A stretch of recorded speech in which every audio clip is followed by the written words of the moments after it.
క్రీస్తు యేసునందు కూడి వచ్చిన ప్రియ దేవుని పిల్లలందరికీ కూడా ప్రభు అయిన యేసుక్రీస్తు వారి పేరట నా వందనాలు తెలియజేస్తూ ఉన్నానండి. అలాగే ప్రియులారా, ఇంత మంచి సమయాన్ని మనకిచ్చినటువంటి తండ్రి అయిన దేవునికి కూడా ప్రభు అయిన యేసుక్రీస్తు వారి పేరట నా కృతజ్ఞతాస్తులు చెల్లిస్తూ ఉన్నాను. అలాగే ప్రియులారా, ఈ రాత్రి మనము నేర్చుకోబోతున్నటువంటి పాఠం, మీ పిల్లలకు మీరు ఇవ్వవలసినది ఏంటి అనేటటువంటి పాఠాన్ని మనం నేర్చుకోబోతున్నాం. మీ పిల్లలకు మీరు ఇవ్వవలసింది ఏంటి అనేటువంటి పాఠాన్ని మనం నేర్చుకుంటున్నాం. దేవుడు గర్భఫలాన్ని ఎందుకు ఇస్తున్నాడు, ఇస్తున్నటువంటి ఫలాల నుంచి దేవుడు ఏం కోరుకుంటున్నాడు, ఏవని నేర్పించమని దేవుడు కోరుకుంటున్నాడు. ఇది చాలా అవసరంతో కూడినటువంటి పాఠం, చాలా అవసరమైనటువంటి పాఠం కూడా మనం జాగ్రత్తగా వినాలి. ఎందుకంటే తల్లి తండ్రిని ఈ భూమి మీదకి ప్రవేశపెట్టడానికి ముందుగా భార్యనుగా భర్తనుగా చేశాడు. భార్య భర్తలుగా చేసినటువంటి వారికి ఒక బహుమానాన్ని ఇచ్చి తల్లిదండ్రులను చేశాడు వారిని. అలా తల్లిదండ్రులను చేయడానికి ముందుగానే ఆ భార్యను భర్తను ఏమని హెచ్చరిస్తూ ఉన్నాడు దేవుడు గ్రంథంలో అంటే, ముందుగా మీరు నేర్చుకోండి అని మాట్లాడుతున్నాడు. మీరు నేర్చుకొని ఏం చేయమని కోరుకుంటున్నాడు దేవుడు గ్రంథంలోనంటే, ముందు మీరు నేర్చుకోండి, ఆ తర్వాత మీ పిల్లలకు నేర్పించండి. దేవుడు చెబుతున్నటువంటి మాట. ఒకసారి గ్రంథంలోకి వెళ్ళి మనం పరిశీలించి చదువుకోగలిగితే తల్లిదండ్రులకు ఏమని నేర్పిస్తున్నాడు తండ్రి? గర్భఫలం అనే బహుమానం ఇవ్వబోతున్నటువంటి పరలోకపు తండ్రి ఈ భార్యగా భర్తగా ఉన్నటువంటి వారికి ఏమని నేర్పిస్తున్నాడో, ఏమని నేర్చుకోమని చెబుతున్నాడో, ఎందుకు నేర్చుకోమన్నాడో ఒక్కసారి ఆలోచించవలసినటువంటి అవసరత ఈ రోజున తల్లిదండ్రులకు ఉంది. ఎందుకంటే మీ పిల్లలకు మీరు ఏమిస్తున్నారు ఒకసారి మీరు ఆలోచించవలసినటువంటి అవసరం ఉంది. దేవుడు ఏమిమ్మని చెబుతున్నాడు, మీరేమిస్తున్నారు పిల్లలకి? ఈ రోజున ప్రతి తండ్రి తల్లి ఏం మాట్లాడుతున్నారు, మీ పిల్లలకి ఏమి ఇచ్చారనంటే, పండగ రాగానే కొత్త బట్టలు ఇచ్చామండి, వాడు ఎంజాయ్ చేయడానికి కొంత డబ్బు ఇచ్చామండి, వాడు హ్యాపీగా తిరగడానికి మంచి బైక్ ఇచ్చామండి, వాడు సంతోషపడడానికి మంచి మొబైల్ కొని పెట్టామండి, ఇంకా వాడు సంతోషపడటానికి ఇంకా ఏవేవో లోక సంబంధమైనవన్నీ కూడా వాళ్ళ సంతోషం కోసం ఇస్తున్నారని సంతోషపడుతున్నారు. కానీ వారు సంతోషపడుతున్నటువంటి సంతోషం అది దేవునికి ఇష్టమైనది కాదు అన్న విషయం ఈ రోజున తల్లిదండ్రులుగా తెలుసుకోలేకపోతున్నారు వాళ్ళు. అందుకనే బాల్య దినముల యందే సృష్టికర్త స్మరణ జరగాలని దేవుడు గ్రంథంలో రాయించాడు. ఎందుకు బాల్య దినముల యందే సృష్టికర్త స్మరణ జరగాలి? ఒకసారి ప్రసంగి భక్తుడు మాట్లాడుతూ ప్రసంగి గ్రంథం 12వ అధ్యాయంలో చదువుకుందాం ప్రియులారా. ఎందుకు బాల్య దినముల యందే సృష్టికర్త స్మరణ జరగాలి? 12వ అధ్యాయం ప్రారంభ 2వ వచనములు.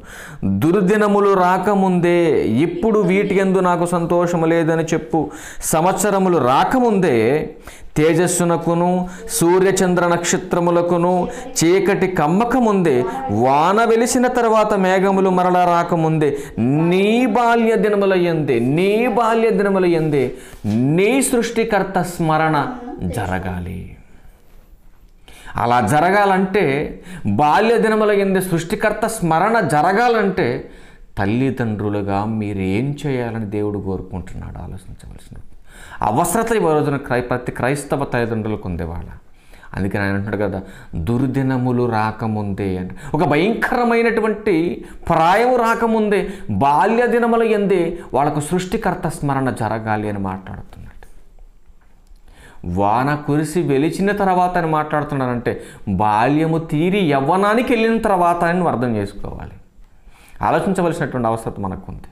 అందుకనే బాల్య దినములలోనే నీ సృష్టికర్త స్మరణ జరగాలంటే ముందు నువ్వు నేర్చుకోవాలి. ఏమి నేర్చుకోమన్నాడు? నేర్చుకున్న మాటలు ఎక్కడ ఉండాలని చెబుతున్నాడు, ఎంతవరకు ఉండాలని చెబుతున్నాడు అనేది మనం ఆలోచించగలిగితే, ప్రారంభంలో ఇశ్రాయేలీయులకు చెప్పించినటువంటి మాట ఈ రోజున యావత్ క్రైస్తవ్యానికి అవసరమైనటువంటి మాట, ప్రతి తల్లియు తండ్రియు నేర్చుకోవలసినటువంటి మాట. ద్వితీయోపదేశకాండము చదువుకుందాం ఒకసారి.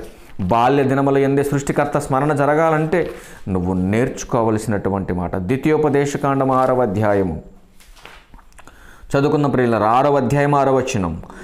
నేడు నేను నీకు ఆజ్ఞాపించు ఈ మాటలు నీ హృదయములో ఉండవలెను. తండ్రులారా, మీరు ఒక్క నిమిషం ఆలోచించండి.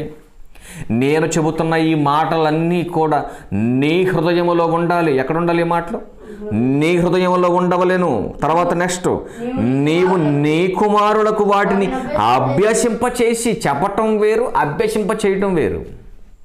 అంటే వాడు నేర్చుకునే అంతవరకును కూడా వాణ్ణి విడిచిపెట్టొద్దు అన్నమాట. ఎందుకు విడిచిపెట్టకూడదు అంటే, ఒక భయంకరమైనటువంటి ప్రమాదకరమైనటువంటి కాలం రాబోతుంది వాడి బ్రతుకులో.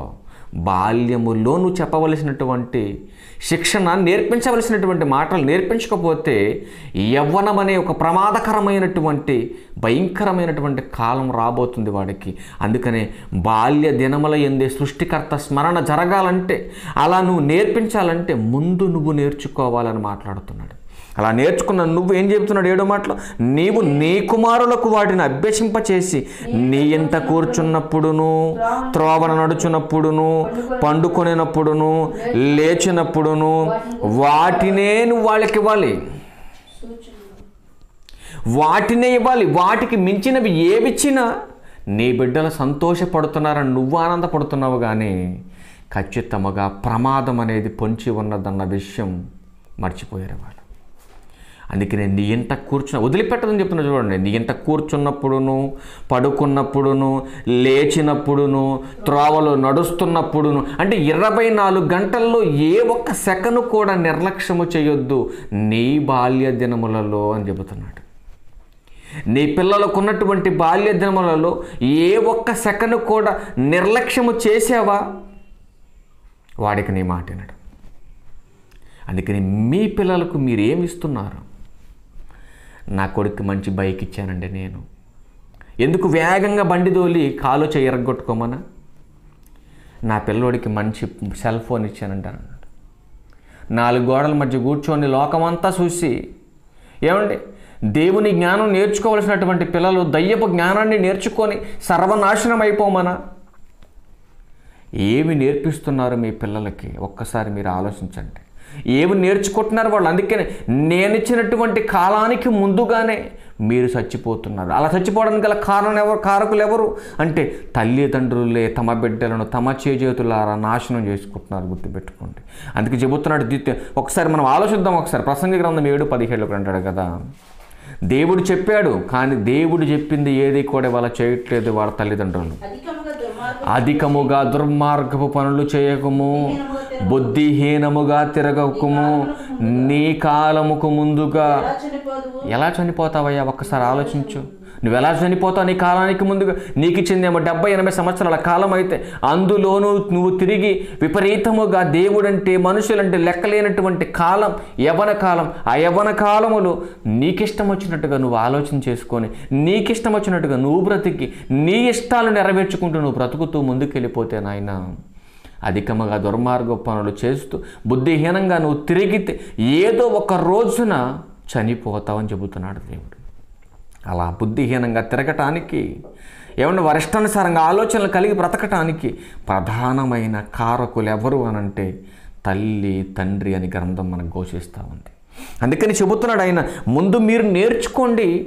ఆ నేర్చుకున్న మాటలు మీ బిడ్డలకు నేర్పండి. ఎప్పుడు? నీ ఖాళీ దొరికినప్పుడు కాదు, నీ ఇంట కూర్చున్నప్పుడు, పడుకున్నప్పుడు, లేచినప్పుడు, త్రోవలో ఎక్కించుకొని తిప్పేటప్పుడు ప్రతి సెకను కూడా సమయమును పోనివ్వకుండా సద్వినియోగపరుచుకుంటూ, అజ్ఞానుడిగా లేకుండా జ్ఞానం కలిగిన తండ్రిగా తల్లిగా నీ బిడ్డలకు బాల్య దినమందే నేర్పాలి.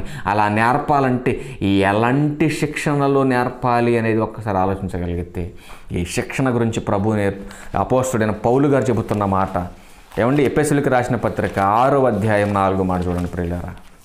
అలా నేర్చుకున్న నువ్వు ఎలాంటి శిక్షణతో వాళ్ళకి ఆ బోధ, దేవుని మహోన్నతమైనటువంటి విద్య కలిగిన బోధ ఎలా నేర్పాలో చెబుతున్నాడు చూడండి. నీకు సమయం దొరికినప్పుడు కాదు. తండ్రులారా, మీ పిల్లలకు కోపము రేపక ప్రభు యొక్క శిక్షలోను బోధలోను వారిని పెంచుడి. అలా పెంచుతున్నారా మీరు? చెప్పండి. ఇప్పుడు మీ పిల్లల్ని ప్రభు యొక్క శిక్షలో బోధలో పెంచుతున్నారా? మీరు ఆలోచించండి.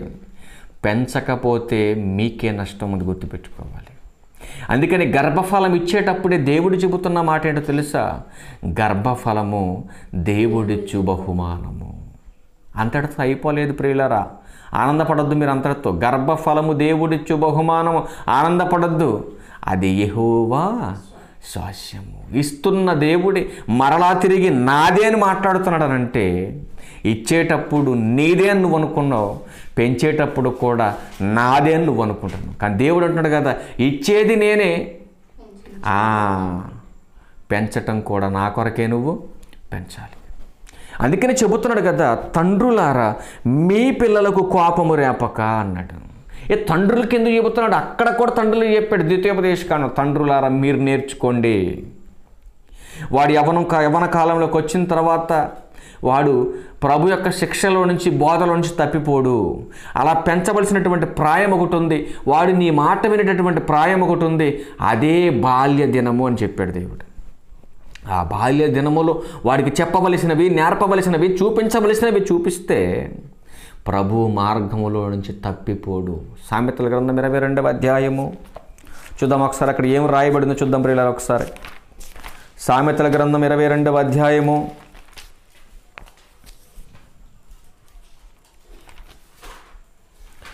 6వ వచనం, బాలుడు నడవవలసిన త్రోవను వానికి నేర్పుము, వాడు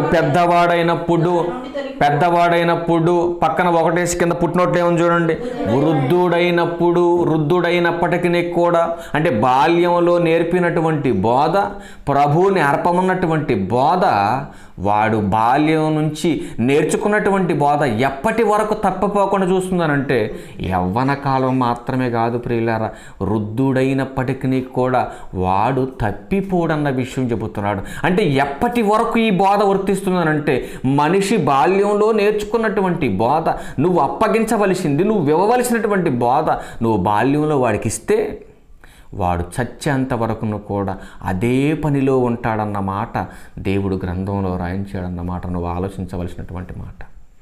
అందుకని బాలుడు నడవలసిన త్రోవను వాడికి నేర్పము, వాడు పెద్దవాడైనప్పుడు దాని నుండి తొలగిపోడు అని మాట్లాడుతున్నాడు. అలా తొలగిపోకుండా దేవుడు చెప్పింది చెప్పినట్టుగా చేస్తూ తన కుటుంబాన్ని దేవుని వైపుకు నడిపించినటువంటి విశ్వాసులకు తండ్రి అయిన అబ్రహాం గారి కుటుంబాన్ని ఒక్కసారి మనం ఆలోచించగలిగితే ప్రియులారా, దేవుడు చెప్పినట్టుగా చేసినటువంటి తండ్రి, దేవుడు కోరుకున్నట్టుగా తన పిల్లలను పెంచినటువంటి ఒక వ్యక్తి, తన పిల్లలకు ఏమిచ్చాడో తెలుసా? ఆస్తులు కాదు, అధికారాలు కాదు. ఏమండి, ఈ లోకంలో నువ్వు నీ బిడ్డలకి ఇస్తున్నవి ఒకనాడు అబ్రహాం గారు ఇవ్వలేదు ప్రియులారా. ఏమిచ్చాడు అబ్రహాం గారు తన పిల్లలకనంటే, ఒక్కసారి చదివితే నీకు బుద్ధి జ్ఞానం వస్తుంది. ఒకసారి ఆలోచించు, నీ పిల్లలకు నువ్వు ఏమిస్తున్నావు. ఆదికాండము 18వ అధ్యాయము, ఆదికాండం 18వ అధ్యాయము వచనము 19వ వచనం ప్రియులారా, ఎట్లనగా యెహోవా అబ్రహామును గూర్చి చెప్పినది. ఎవరు చెబుతున్నారు అబ్రహాం గారి గురించి? ఆ ఇంటి పక్కన వాళ్ళు, ఇంటి పక్కన వాళ్ళు కాదు చెప్పేది. మన వీధిలో, మన గ్రామంలో, మన ఇంటి పక్కన ఉన్నోళ్ళు మాట్లాడుతూ ఉంటారు, వాడు పిల్లోడికి అది కొని పెట్టాడండి, ఇది కొని పెట్టాడండి, అందుకే వాడు నాశనం అయిపోయాడండి అని చెబుతూ ఉంటారు తల్లిదండ్రులు కొంతమంది. ఏమండి, కానీ అబ్రహాం గారి గురించి సాక్షాత్తు దేవుడే సాక్ష్యం ఇస్తున్నాడంటే అబ్రహాం గారి రేంజ్ ఏంటో మీరు ఒకసారి ఆలోచించండి. తన కుటుంబ విషయంలో, తమ పిల్లల విషయంలో అబ్రహాం గారి రేంజ్ ఏంటో ఒకసారి మీరు ఆలోచించండి. చెబుతున్నాడు ఆయన, ఎట్లనగా యెహోవా అబ్రహామును గుర్తి చెప్పినది అతనికి కలుగజేయనట్లు తన తర్వాత పాయింట్అవుట్ చేసుకోండి ఈ విషయాన్ని మీరు. తన తర్వాత తన పిల్లలను, తన ఇంటి వారును నీతి న్యాయములు జరిగించవచ్చు. ఏం జరిగించారు? బాగా బెట్టింగులు జరిగించారు, బాగా కోడిపందాలు జరిగించారు, బాగా పేకాట జరిగించారు. ఇవి కాదు అక్కడ జరిగింది. మా పిల్లోడండి బండి బాగా తోలుతాడండి, సెల్ ఫోన్ అండి బాగా ఆపరేట్ చేస్తాడండి, అందుకేనండి నేను కొని పెట్టింది అడిగి. నువ్వు ఇవ్వవలసింది అవి కాదు నాయన. ఈ లోకమైనను, లోక జ్ఞానమునైనను దేవుడు వెర్రితనముగా చేసి ఉన్నాడు నాయన. ఆలోచించు, దేవుని జ్ఞానము లేనటువంటి ఈ జ్ఞానం, ఈ లోకం, ఈ సమాజంలో బ్రతుకుతున్నటువంటి ఆ జ్ఞానం అనే ఆత్మీయ గుడ్డితనంలో బ్రతుకుతున్నటువంటి ఎంత గొప్ప క్యాపబిలిటీ నీకు కలిగినా దేవుని జ్ఞానం లేకపోతే నువ్వు వెర్రివాడు అంది బైబుల్. అందుకే చెబుతున్నాడు కదా, అబ్రహాం గారు తన తర్వాత తన పిల్లలను, తన కుటుంబం వారు నీతిని, న్యాయమును జరిగించుచు యెహోవా మార్గమును గైకొనుటకు అతడు వారికి ఆజ్ఞాపించినట్లు నేను అతన్ని మాత్రమే ఎరిగి ఉన్నాను మాట్లాడుతున్నాడు. మరి ఈ రోజున తండ్రిగా నీ కుటుంబ బాధ్యతను నువ్వు నెరవేరుస్తున్నావా? నీ బిడ్డలకి ఒకనాడు అబ్రహాం గారు చెప్పినట్టుగా నీ బిడ్డలకు నువ్వు ఇస్తున్నావా, చెబుతున్నావా, నేర్పిస్తున్నావా? ఆలోచించవలసినటువంటి అవసరత వాళ్ళ క్రైస్తవ తల్లిదండ్రులకు ఉంది ప్రియులారా. అందుకే చూడు ఏం మాట్లాడుతున్నాడు ఆయన. తన తర్వాత తన పిల్లలను తన ఇంటి వారును నీతి న్యాయములను జరిగించచ్చు. ఏం జరిగిస్తున్నారు వాళ్ళు? నీతిని న్యాయమును జరిగించచ్చు.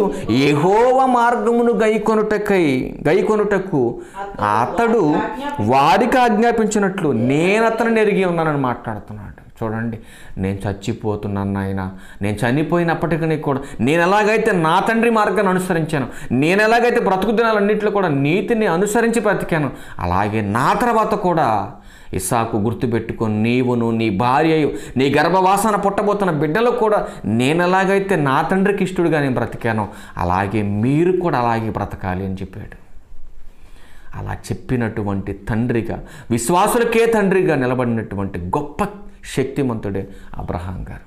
కాబట్టి అలా అబ్రహాం గారు తన కుటుంబానికి, తన పిల్లలకు ఇచ్చినటువంటివి నువ్వు ఇవ్వగలుగుతున్నావా? ఒకసారి నీ కుటుంబంలో నువ్వు ఆలోచించు సహోదరుడు. ఇంకా మనం ముందుకెళ్ళి చూడగలిగితే ఒకనాడు యేసుక్రీస్తు వారికి, పరలోకపు తండ్రి కూడా యేసుక్రీస్తు వారికి ఏమిచ్చాడో ఒకసారి మనం చూడాలి. యేసుక్రీస్తు వారు కూడా నీ వల్లే నా వల్లే రక్త మాంసాలు కలిగి భూమి మీదకి వచ్చాడు కదా. వచ్చినటువంటి ఆయనకు కూడా పరలోకపు తండ్రి ఏమిచ్చాడు ఆలోచించాలి. ఏమండి, ఈ రోజున తల్లి తండ్రికి, కుమారుడికి ఒక మంచి ఇల్లు ఇస్తున్నారు, మంచి కారు ఇస్తున్నారు, మంచి బైక్ ఇస్తున్నారు, మంచి వస్త్రాలు ఇస్తున్నారు, మంచి చెప్పులు ఇస్తున్నారు, అనేకమైనవి ఇస్తున్నారు వాళ్ళ బిడ్డలకి శరీర సంబంధం కావలసినవి. కానీ పరలోకపు తండ్రి యేసుక్రీస్తు వారికి ఏమిచ్చాడు ఒకసారి మనం చూడవలసిన అవసరం ఉంది. చూద్దాం ఒకసారి. యోహాను సువార్త 17వ అధ్యాయం 4వ మాటలో చూడగలిగితే ఏమిచ్చాడు చూడండి. యేసుక్రీస్తు వారికి ఏమిచ్చాడంట? తండ్రి, నీవు నాకు కోట్ల ఆస్తి ఇచ్చావు, ఏమండి ఉండటానికి బోళ్ళన్ని స్థలాలు ఇచ్చావు, చాలా హోదా ఇచ్చావు నాకు అన్నాడా? పుడుతుంది యూదులకు రాజుగా, ఆ రాజుగా పుడుతున్న వాడికి తలవాల్చుకోవడానికి భూమి మీద స్థలము లేదు. ఎలాంటి ఉన్నతమైనటువంటి ఆలోచనకర్త అయినటువంటి యేసుక్రీస్తు వారు ఎలాంటి పని కోసం ఈ భూమి మీదకి వస్తున్నాడో, ఎలాంటి పనిని తండ్రి ద్వారా పొంది ఉన్నాడో, ఏమిచ్చాడో పరలోకపు తండ్రి మీరు చూడాలి. చేయుటకు నీవు నాకు ఇచ్చిన పని నేను సంపూర్ణముగా నెరవేర్చి భూమి మీద నిన్ను మహిమపరిచితిని తండ్రి అని మాట్లాడుతున్నాడు. నువ్వు ఇచ్చినావు నాకు పని, ఆ పని నేను నా సబుద్ధిని ఆధారం చేసుకుని నా సొంత పనుల కోసం, నా సొంత ఆలోచనతో, ఈ శరీరం కోసం నేను ఆలోచించలేదు తండ్రి. నువ్వు నాకు ఇచ్చినటువంటి పని భూమి మీద నేను సంపూర్తిగా నెరవేర్చి నిన్ను మహిమపరిచితిని. మీ పిల్లలకు మీరు ఇవ్వవలసినటువంటివి ఏంటి ఆలోచించండి. పరలోకపు తండ్రి సాక్షాత్ యేసుక్రీస్తు వారికి మనందరి నిమిత్తము ఒక గొప్ప పని అప్పచెప్పాడు. ఆ పనంతటిని సంపూర్తి చేశాడు. ఆయన పనిలోకి వచ్చినటువంటి మనం కూడా ఆయన పనిని సంపూర్తి చేసేటటువంటి పనిని మనము మన పిల్లలకు, వాళ్ళ పిల్లలకే అప్పచెప్పవలసినటువంటి బాధ్యత మనందరికీ ఉంది. ఒకనాడు చూద్దాం ఒకసారి. దినవృత్తాంతం మొదటి గ్రంథం 28వ అధ్యాయంలో కూడా దావీదు గారు సొలొమోను గారికి ఏమిచ్చాడో చూద్దాం ఒకసారి. సమూయేలు మొదటి గ్రంథం 28వ అధ్యాయము, మొదటి దినవృత్తాంతం మొదటి గ్రంథం 28వ అధ్యాయము వచనం 20 ప్రియులరా. మరియు దావీదు తన కుమారుడైన సొలొమోనుతో చెప్పినదేమనగా, నీవు బలము పొంది ధైర్యము తెచ్చుకొని ఈ పని పూనుకొనుము, భయపడకుండుము,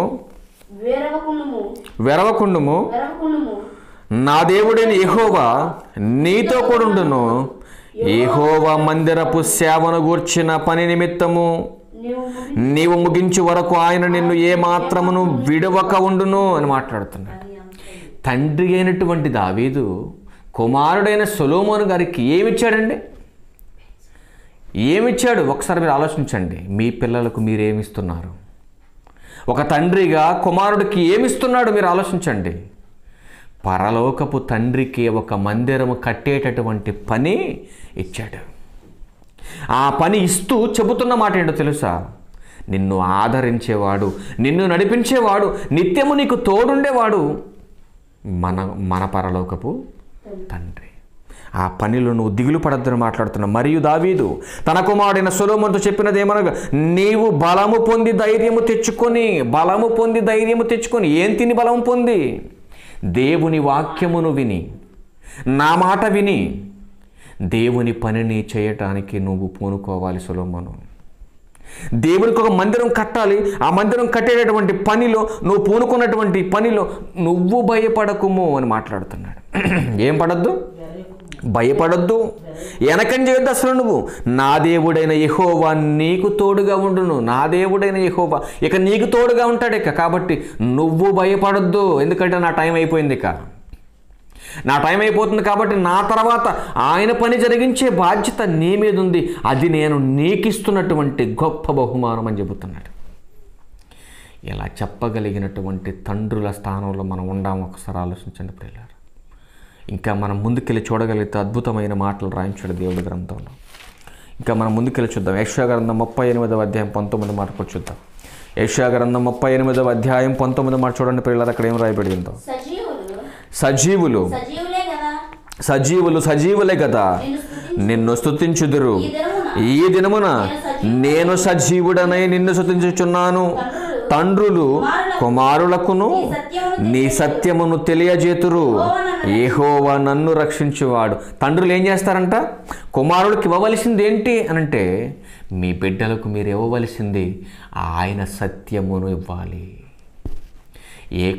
ఏ తండ్రి అయినా తన కుమారుడికి పుట్టినరోజు సందర్భముగా ఎప్పుడైనా ఆ బహుమానాలు ఈ బహుమానాలు కొనుక్కొచ్చి, నాయన సంతోషపడ్డావా, దీనివల్ల నువ్వు సంతోషపడుతున్నావని అడిగేవారు ఉన్నారు. కానీ నాయన పుట్టినరోజు సందర్భంగా ఎప్పుడైనా నీ కొడుకుకి ఎప్పుడైనా దేవుని జీవం కలిగిన గ్రంథాన్ని బహుమానంగా ఇచ్చి, నువ్వు చచ్చేలోగా దీన్ని నేర్చుకొని దేవుని పని జరిగించి నువ్వు చచ్చిపోవాలని ఎప్పుడైనా ఏ కుమారుడికైనా చెప్పగలిగాడు ఏ తండ్రి అయినా? ఆలోచించండి. కానీ దేవుడు ఇశ్రాయేలు చెబుతున్న మాట ఏంటో తెలుసా? తండ్రులారా, మీరు మీ కుమారులకు సత్యమును తెలియజేయాలి అని మాట్లాడుతున్నాడు. మీరు ఇవ్వాల్సింది ఏంటి మీ కుమారులకి అనంటే, నా సత్యవాక్యమును ఇవ్వండి. ప్రారంభం నుంచి ఎప్పటిదాకా నేర్పిస్తున్న మాటలవే. తండ్రులారా, మీరు నేర్చుకోండి, మీ బిడ్డలకు నేర్పించండి. మీరు నేర్చుకోండి, మీ బిడ్డలకు నేర్పించండి. ఎందుకు ఇదంతా జరుగుతుంది అనంటే, యేసుక్రీస్తు వారంతటి వాడికి పని అప్పచెప్పినప్పుడు మరి నీ కుమారుడికి నా కుమారుడికి ఏమండి, మనందరికీ భూమి మీద పుట్టిన వారందరికీ పని ఉన్నట్టా లేనట్టు మీరు ఆలోచించండి. ఇంకా మనం ముందుకెళ్ళి చూడగలిగితే యోహాను సువార్త 5వ అధ్యాయం 36వ వచనం కూడా చూడండి ఒకసారి. అక్కడ ఏం రాయబడిందో, యోహాను సువార్త 5వ అధ్యాయం 36వ మాట, 5వ అధ్యాయం 36వ వచనం. అయితే యోహాను సాక్ష్యము కంటే నాకు ఎక్కువైన సాక్ష్యము కలదు. అదేమనినా నేను నెరవేర్చుటకై తండ్రి ఏ క్రియలు నాకు ఇచ్చి ఉన్నాడో నేను చేయుచున్న ఆ క్రియలే తండ్రి నన్ను పంపి ఉన్నాడని నన్ను గూర్చి సాక్ష్యం ఇచ్చుచున్నవి. ఏం అప్పగించాడంట తండ్రి? ఏమిచ్చాడు తండ్రి యేసుక్రీస్తు వారికి అనంటే, చేయటానికి కొన్ని క్రియలు ఇచ్చాడు, కొన్ని పనులు ఇచ్చాడు. ఈ రోజున గర్భఫలాలు నీకు ఇస్తూ ఇది నా స్వాస్థ్యమని దేవుడు మాట్లాడుతున్నానంటే, నీకు ఇష్టం వచ్చినట్టుగా పెంచమని కాదు అని అర్థం. ఆయనకి ఇష్టం వచ్చినట్టుగా నువ్వు పెంచాలి, ఆయన చెప్పినట్టుగా నువ్వు పెంచాలి. దేనికి? ఎఫెసీయులకు రాసిన పత్రిక 2వ అధ్యాయం 10వ వచనం చూడండి. దేనికి పెంచాలో, నువ్వెందుకు వాక్యాన్ని నేర్పించాలో గ్రంథంలో స్పష్టంగా దేవుడు మాట్లాడుతున్నాడు. విందాం ఒకసారి. మరియు వాటి యందు మనం ఏటి యందు, శరీర సంబంధమైన వాటి యందా, ఆత్మ సంబంధమైన వాటి యందా, దేనికోసం నా బహుమానం నాకు ఇచ్చేయమని మాట్లాడుతున్నాడు ఆయన. చదవండి ఒకసారి నెక్స్ట్ మాట. మరియు వాటి యందు మనము నడుచుకొనవలెనని దేవుడు ముందుగా సిద్ధపరిచిన సత్క్రియలు, అండర్లైన్ చేసుకున్నమాట, సిద్ధపరిచిన సత్క్రియలు చేయుటకై మనము క్రీస్తు యేసునందు సృష్టింపబడిన వారమై ఆయన చేసిన పని అయి ఉన్నాం. ఎందుకు పుట్టించాడు నీకు? ఎందుకు ఇచ్చాడు జన్మ నీకు?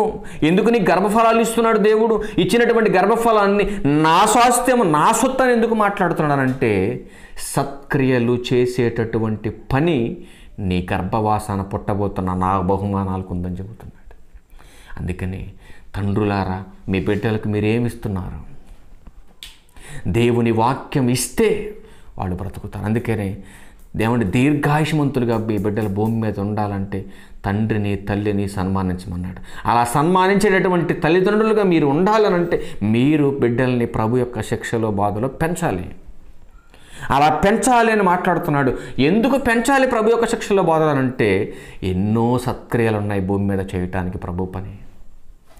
దుర్మార్గ పనులు చేస్తే, అధికముగా దుర్మార్గ పనులు చేస్తే చస్తారని చెప్పాడు. ఇదిగో సత్క్రియలు చేస్తే నిత్య జీవానికి వారసులను చెబుతున్నాడు దేవుడు. అలా నిత్య జీవానికి వారసులు కావాలంటే మీరు పెంచవలసినటువంటి విధానం, మీరు నేర్పవలసినటువంటి విధానం, పిల్లలుగా మీరు నేర్చుకోవలసినటువంటి విధానం. సామెతల గ్రంథం 4వ అధ్యాయం చూద్దాం. లాస్ట్ మాటగా, చివరి మాటగా చూసుకుని మనం ముగింపు చేసుకుంటాం. సామెతల గ్రంథం 4వ అధ్యాయము ప్రారంభ వచనాలను చూద్దాం ప్రియులారా. ప్రారంభ వచనాల నుంచి, కుమారులారా తండ్రి ఉపదేశము వినుడి, మీరు వివేకమునందునట్లు ఆలకించుడి. ఎందుకు వినమంటున్నాడు దేవుని మాటలు, తండ్రి మాట ఎందుకు వినమంటున్నాడంటే మీకు మంచి జ్ఞానం కావాలనంటే మీరు వినండి. నా కొద్ది జ్ఞానం దేవుని జ్ఞానం, నాకు లోక జ్ఞానం కావాలని కొన్ని వెళుతున్నావా, వెళ్ళు, త్వరగా చస్తావను అని చెబుతాడు 4వ మాటలో. చదువుకుందాం కింద 2వ మాట. నేను మీకు సదోపదేశము చేసేదను, నా బోధను త్రోసివేయకుడి. ఏం చెబుతున్నాడు? త్రోసివేయకుడి అంటే దీంట్లో ఏదో మనకు మర్మంతో కూడిన మాట మనకి తెలియపరచాలని ప్రయత్నం చేస్తున్నాడు పరలోకపు తండ్రి. నా బోధను మీరు త్రోసేయొద్దు. సదోపదేశం, మంచి ఉపదేశం, కల్మషము లేనిది, ఎలాంటి లోపం లేనటువంటి ఉపదేశాన్ని నేను చేయబోతున్నాను. కాబట్టి మీ తండ్రి బోధను మీరు తోసేయొద్దు అని చెబుతున్నాడు. 3వ మాట, నా తండ్రికి నేను కుమారుడుగా ఉంటిని, నా తల్లి దృష్టికి నేను సుకుమారుడనై ఏక కుమారుడనై ఉంటిని. 4వ మాటలు చెబుతున్నాడు చూడండి. ఆయన నాకు బోధించుచు నాతో ఇట్లా నేను ఏమన్నాడు? నీ హృదయము పట్టుదలతో నా మాటలను పట్టుకొననేమో. ఎందుకు పట్టుదలతో మాటలు పట్టుకోవాలి అనంటే ఆయన మాటలు గట్టిగా పట్టుకుంటేనే నీకు బ్రతుకు బాగుంటుందన్నమాట. అందుకే చెప్తున్నాడు, నా ఆజ్ఞలను గైకొని ఎడల నీవు బ్రతుకుతావు అన్నాడు. అంటే దేవుని ఆజ్ఞను గైకొనకపోతే, హృదయపూర్వకంగా ఆయన మాటలు మనం వినకపోతే, ఆయన బోధన మనం తోసేస్తే మనం చస్తామన్నమాట. గుర్తుపెట్టుకోవాల్సినటువంటి మాట. అందుకని 5వ వచనం అంటాడు కదా, జ్ఞానము సంపాదించుకొనుము, బుద్ధి సంపాదించుకొనుము, నా నోటి మాటలను మరువకము అని మాట్లాడుతున్నాడు.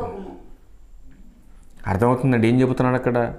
జ్ఞానము సంపాదించుకో, నెక్స్ట్ బుద్ధి సంపాదించుకో.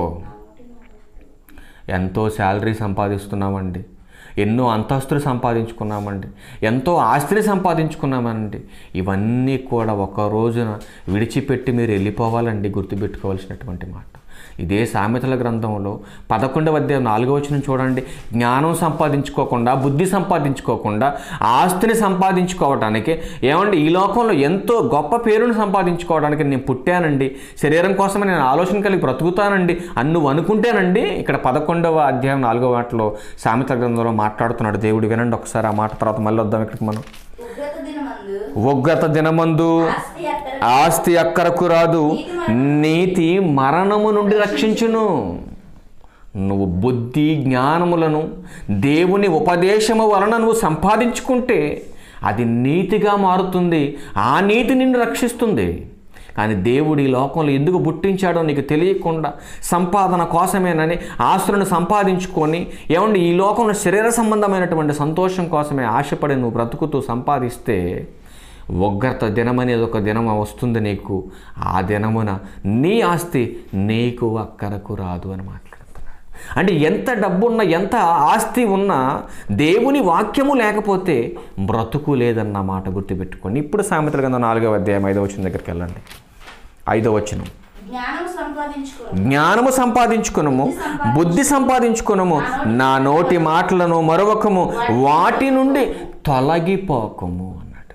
అందుకని ప్రభు యొక్క శిక్షల్లో బాధలో వాడిని పెంచితే వాడు పెరిగి పెద్దవాడై వృద్ధుడైనప్పటికీ కూడా వాటి నుంచి తొలగిపోడు అని గ్రంథం స్పష్టంగా తెలియజేస్తాం. అందుకని తొలగిపోవద్దు. 6వ మాట, జ్ఞానము విడువక ఉండిన ఎడల అది నిన్ను కాపాడును. ఏ జ్ఞానం? మహాజ్ఞానం. బైబిలు గ్రంథంలో దేవుడు చెబుతున్నటువంటి జ్ఞానం లోక జ్ఞానం కాదు, అది వెర్రి జ్ఞానం. అది నిన్ను కాపాడుతూ నిన్ను విక్రింతల పాలు చేస్తుంది, దేవునికి నిన్ను దూరం చేస్తుంది ఈ లోక జ్ఞానం. అందుకనే చెబుతున్నాడు ఆయన, జ్ఞానము సంపాదించుకున్నట్టే జ్ఞానమునకు ముఖ్య అంశము అన్నట్టు. జ్ఞానము సంపాదించుకున్నట్టే జ్ఞానమునకు ముఖ్యాంశము. ఇంకేమీ లేదు దీనికి ప్రత్యేకించి. జ్ఞానం సంపాదించుకుంటే జ్ఞానానికి ముఖ్యాంశమే కదే మూలం. నెక్స్ట్ మాట 8వ మాట చెప్తున్నాడు, దాన్ని గొప్ప చేసిన ఎడల. చూడండి నెక్స్ట్ మాట, నీ సంపాదన అంతా ఇచ్చి బుద్ధి సంపాదించుకొనుము, దాన్ని గొప్ప చేసిన ఎడల అది నిన్ను హెచ్చించును, దాన్ని కౌగిలించిన ఎడల అది నీకు ఘనతను తెచ్చును, అది నీ తలకు అందమైన మాలిక కట్టును అన్నట్టు. ఏది నీకు అందమైన మాలిక కట్టేది? పెళ్లిలో కడుతున్న భాషకం కాదు ఇది. ఒక అందమైన మాలిక అన్నాడు. ఒక అందమైనటువంటి కిరీటము లాంటిది ఇది. దేని వలన వస్తుంది ఘనత, దేని వలన వస్తుంది మహిమ, దేని వలన నీకు నిత్య జీవం వస్తుంది అనంటే ఈ లోక జ్ఞానంతో నువ్వు పెరిగితే రాదని చెబుతుంది గ్రంథం. అందుకని బుద్ధి సంపాదించుకో, జ్ఞానము సంపాదించుకో. ఇదంతా సంపాదించుకోవాలంటే నీ బ్రతుకులు నువ్వు క్రీస్తును సంపాదించుకోవాలి. అందుకని ప్రభు యొక్క శిక్షలు, బోధలు మీ పిల్లలను పెంచేలాగా మీరు వాళ్ళకి ఈ జ్ఞానాన్ని ఇవ్వాలి. నెక్స్ట్ 10వ మాటలో ముగింపు మాట చెబుతున్నాడు, నా కుమారుడా నీవు ఆలకించి నా మాటను అంగీకరించిన ఎడల నీవు దీర్ఘాయుష్మంతుడవు అవుతావు. ఇదంతా జరగకుండా ఏదో పుట్టినరోజు 4-5 అక్షంతలు నెత్తి మీద వేసి దీర్ఘాయుష్మంతుడు వగునుగాక అని పిచ్చి దేవుళ్ళ దీవిస్తే దీర్ఘాయుష్మంతుడు అవ్వడవడ భూమి మీద. నువ్వు దీర్ఘాయుష్మంతుడిగా ఉండాలనంటే నువ్వు చేయవలసిన ప్రాముఖ్యమైన విషయం ఏంటంటే తండ్రి ఉపదేశమును మరవకూడదు. తండ్రి ఉపదేశమును వినాలి, ఆయన ఆజ్ఞలను గైకొనాలి. తండ్రులారా మీ పిల్లలకు మీరేమి ఇస్తున్నారు? ఇవే ఇస్తున్నారా? మరేదన్నా ఇస్తున్నారా? ఇవే ఇస్తే దేవుడు చెప్పినవి దీర్ఘాయుష్మంతులుగా మీ పిల్లలు ఉంటారు. మీరు ఇవ్వకుండా లోక సంబంధమైన వాటివి ఇస్తూ లోక సంబంధమైన వాటి మీద మనసు పెట్టేలాగా మీ బిడ్డల్ని పెంచి లోక సంబంధమైన వాటి మీదే మనసు పెట్టే పిల్లలుగా మీరు పెంచగలిగితే అది దేవుని పిల్లలయ్యే అవకాశం లేదు. దయ్యపు పిల్లలుగా మారిపోతారు. వాళ్ళు దీర్ఘాయుష్మంతులుగా ఉండే అవకాశం లేదు.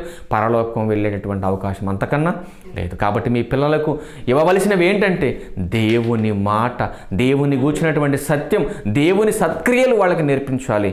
యెహోవా క్రియలు గొప్పవి, వాటి యందు ఇష్టము గలవారు వాటిని విచారించదరనేటటువంటి మాట గ్రంథంలో రాయబడింది. ఆ మాట నీ బిడ్డలకు నువ్వు నేర్పించాలి. కాబట్టి నీతి న్యాయములు జరిగించేటటువంటి పనిలో అబ్రహాం గారి కుటుంబం ఎలాగందో అలాగే ప్రతి క్రైస్తవ తల్లిదండ్రుల కుటుంబం అంతా కూడా అలాగే ఉండాలని, అలాగే నేర్పించాలని, ఆ పనిలోనే క్రైస్తవ తల్లిదండ్రులు ఉండాలని, దినదినం మీ బిడ్డలకు దేవుని వాక్యం నేర్పేవారుగా ఉండాలని ప్రభు పేట మిమ్మల్ని హెచ్చరిస్తున్నాను. నేను హెచ్చరించుకుంటూ ఈ నా మాటలు ముగించేస్తాను. అందరికీ వందనాలండి. Thank you.